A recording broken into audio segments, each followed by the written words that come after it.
bombshells going into next Tuesday? And also, what are the battleground states up for grabs? Our political analyst, Wendy Patrick, Laura Fink, join us this morning. Ladies, good morning to both of you. Hey, good morning, Shelley. Can you believe it? 4 days away, we're actually getting there. Candidates doing everything they can to get those last-minute votes, especially to the undecided. So what's their plan right now in these last 4 days? Laura? Well, Hillary's plan is to deploy an enormous team across all of the states to make sure that her victory is secured. She not only has the likes of Bernie Sanders and President Obama and Michelle Obama and Bill Clinton, she also has some pop stars like Pharrell and Jay-Z, and possibly there's a rumor Beyonce might appear at a rally in Ohio with her husband tonight. So they need to build that energy so that her ground troops that have been around for months now can do the job of bringing those final votes home.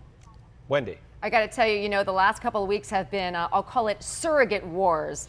We've got all kinds of surrogates on both sides hitting the campaign trail. You heard from Melania last night, beautiful speech. But remember, we're not voting to put Jay-Z, Beyonce, or even Katy Perry in the Oval Office. This is about Hillary and Donald. So what have the two candidates been doing? A lot of voters want to know. Hillary Clinton has selected a couple key events each day. Donald Trump appears to be everywhere. I mean, he's basically almost going door to door in some of the states, offering to mow people's lawns and take people to the polling places. And it's incredible, the energy level he's expended. But at the end of the day, you're right, it comes down to more than the candidate. It also comes down to a battle of policy over personality. The way this campaign has been run, you can't help but expect a new bombshell on either side at some point in the next 4 days or so. Do you think something's going to drop before Election Day, Wendy? Well, that's what the predictions have been. And I mean predictions from people that apparently are claiming to be listening to leaks. But who knows? I mean, remember Julian Assange, right? The October surprise ended up being a surprise by Director Comey, not by some kind of a WikiLeaks dump. So will it turn into the November surprise next week? Will we, in fact, learn more about some of the veiled expectations that we're supposedly going to get via email? Some voters are actually waiting to cast their vote because they want to know more. Laura? Well, we already have millions, as Shali, as you referred to, millions of people have already voted. So part of that is those votes are in the bank.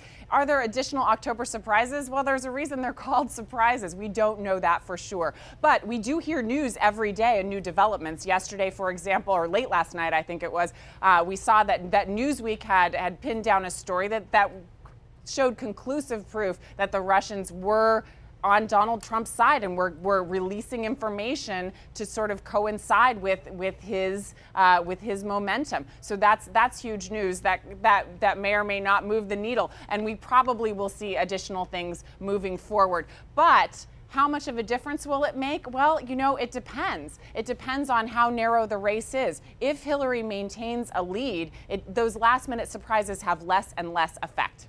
I tell you what, I was watching a lot of this yesterday, and at one point at the exact same time, you had President Obama, Hillary Clinton, Bernie Sanders, and Donald Trump giving speeches at the same exact time. I mean, the message here is to the undecided voters and just overall to get people to vote, right?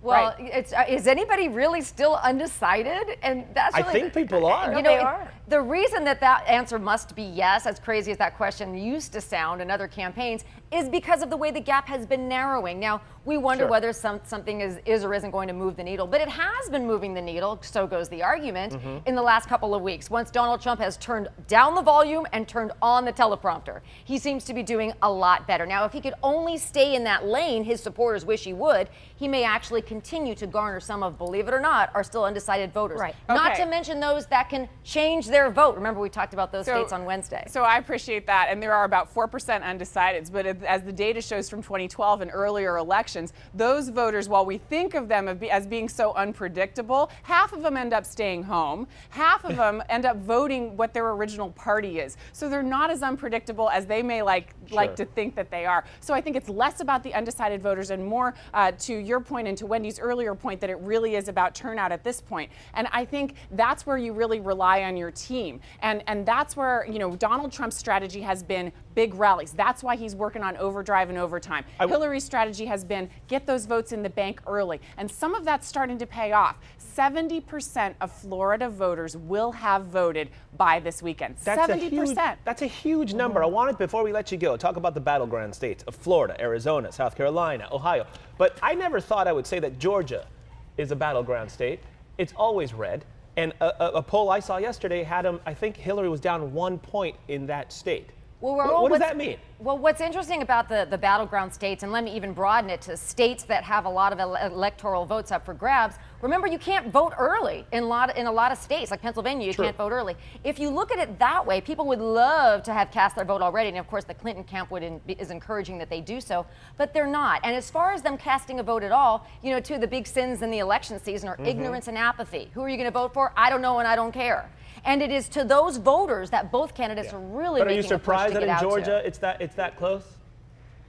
Well, I don't think Georgia is really in play. I think that these polls are going to remain all over the place. We can't cherry pick them. I also think that early voting closed in Georgia, and Democrats usually leverage early voting a little bit better than Republicans, so that's a disadvantage there. And one of the areas where Hillary really needs to improve her numbers, if she wants to make a big crescendo before Election Day, is the African American vote. It's performed a little bit worse than Barack Obama in 2012. So that's something where she needs to improve. Those are the things that she would need to win a state like Georgia. I think it'll be closer than it ever has been, but she's not taking Georgia. I think Arizona will be closer, but I think that state's going to stay red. But the problem is, it's really all going to come down to a state like Florida, which is a must win for Trump. And I think Hillary's going to take that. With the 70% of voters already banked by this weekend, that means there's very little room for Donald Trump's rally strategy to bring it home. So those are the states I think that we really need to look at to see what are going to be determinant on Election Day. Well, we're going to know all of it in 4 days.